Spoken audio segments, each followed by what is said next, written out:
ये आज हम पढ़ रहे हैं फेफड़े, यानी इसको इंग्लिश में कहते हैं लंग्स। आप मुझे बताएं कि जब हम सांस लेते हैं तो हवा कहाँ पे जाती है? फेफड़े में जाती है। ओके, फेफड़े में जाती है। तो जब ये सांस फेफड़े में कहाँ, किस हमारे जिस्म में किस जगह से दाखिल होती है? नाक से ये हवा कहाँ पे जाती है? सीधी फेफड़े में चली जाती है। दिल में नहीं जाती, पहले सांस की नाड़ी में जाती है। कहाँ पे जाती है? तो सांस की नाड़ी कहाँ में जाती है? सांस की नाड़ी आगे से जाती है फेफड़े में। सांस की नाड़ी आगे से कहाँ जाती है?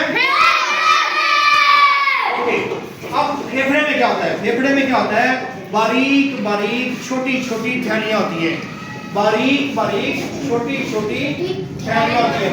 इन थैलियों के गिर्द खून की नाड़ियां होती हैं। खून की नाड़ियां होती हैं।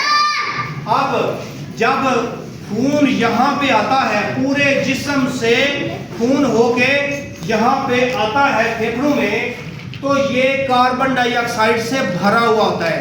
कार्बन डाइऑक्साइड से यानी ये जिस्म के काम का नहीं होता, ये गंदा हो चुका होता है या थोड़ा कार्बन डाइऑक्साइड से भरा होता है। तो जब यहाँ पे आता है तो ये देखें, ये खून की नाड़ी है, इसके अंदर है खून और इसके अंदर कार्बन डाइऑक्साइड है, CO2 बहुत ज्यादा है। अब होगा ये कि फेफड़े के अंदर सांस यहाँ से ऑक्सीजन लेके यहाँ फेफड़े के अंदर आ जाएगी। यहाँ पे अब खून की नाड़ी के बाहर क्या है? ऑक्सीजन। क्या है? ऑक्सीजन, O2 ऑक्सीजन है। तो अब होगा क्या? होगा क्या? ऑक्सीजन है यहाँ पे, तो ऑक्सीजन जाएगी खून के अंदर और कार्बन डाइऑक्साइड निकलेगी खून से बाहर। अब ये फेफड़े से आ गई यहाँ पे, यानी कि जो थैली है बारीक बारीक इसमें आ गई, यहाँ से वापसी हवा में। हवा से ऑक्सीजन अंदर, कार्बन डाइऑक्साइड बाहर। हवा से ऑक्सीजन फिर अंदर,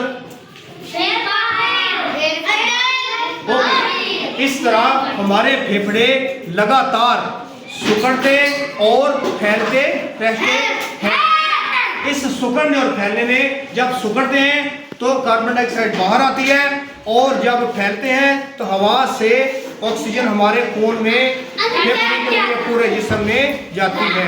एक बात और है, फेफड़े अल्लाह ताला ने इनकी हिफाजत पसलियों से की हुई है। इनके गिर्द पसलियां होती हैं, इनके गिर्द पसलियां होती हैं।